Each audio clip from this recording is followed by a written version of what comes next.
All right, guys, our workout today is going to start off with 1 minute of cardio of your choice. And with that cardio of choice, it can be anything you want as long as it's nice and simple, so nothing too technically demanding, nice and light, don't go anything too heavy straight out of the gates, and just something that's in general going to get your heart rate to increase and get that body temperature up. Once we clear that first minute, the next 4 minutes, we're going to do as many rounds as possible. We've got 3 movements on cycle. So the first one is going to be 15 reps of a body weight good morning.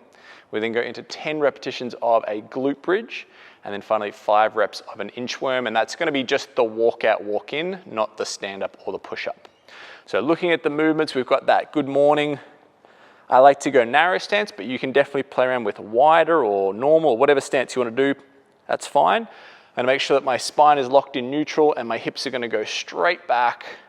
A little bit of softness at the knees, but not too much. And hopefully I can get my torso pretty much parallel with the floor. I'm just moving in and out of those. Doesn't have to be fast or slow, just kind of medium pace is good.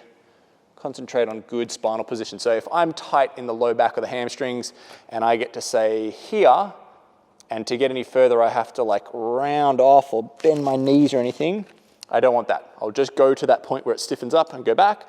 Over time it'll eventually will encourage it to get deeper and deeper. 15 reps of that then moves into the glute bridges, so we're setting ourselves up, feet about hips width, toes up off the ground, so I'm emphasizing my heels contacting the floor, and then from there, bridging those hips up, tensing my butt, tensing my abs, keeping my knees open, okay? So 10 of those, we then go into the inchworm, so I'm gonna set up, again, fairly close stance, hands to the floor, I'm gonna walk out to a nice strong push-up position and then walk back. Really trying to emphasize that my hips stay straight down the middle, right? What I mean by that is I'm not sort of going side to side and sort of swerving all over the place as I go in and out of that. I'm going to try to stay tight to my trunk, keep it nice and narrow down the middle. So those 3 movements on repeat for those remaining 4 minutes. That is your warm-up. What's up, guys? We're checking out the build workout for today now. So this one is going to be a 10-minute time frame, and we're working through 4 sets of 6 on a tempo sumo deadlift.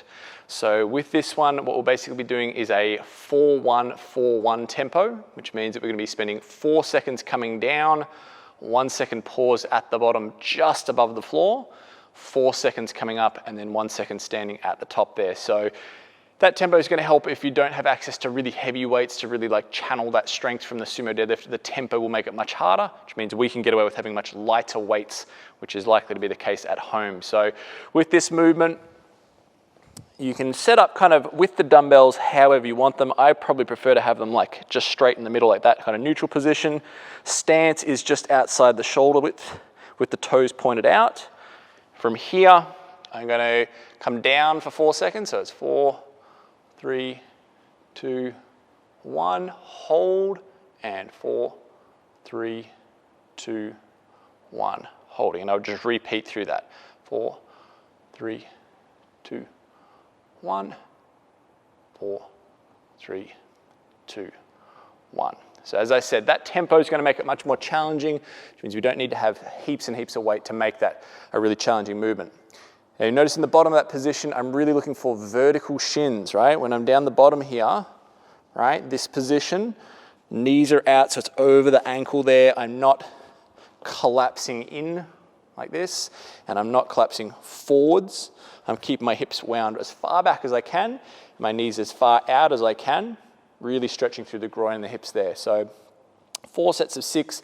If you have the ability to change weight options throughout it, do so. You can build over those 4 rounds, and obviously you've got that 10 minutes to space them out however you want, basically 2.5 minutes per set as we do that.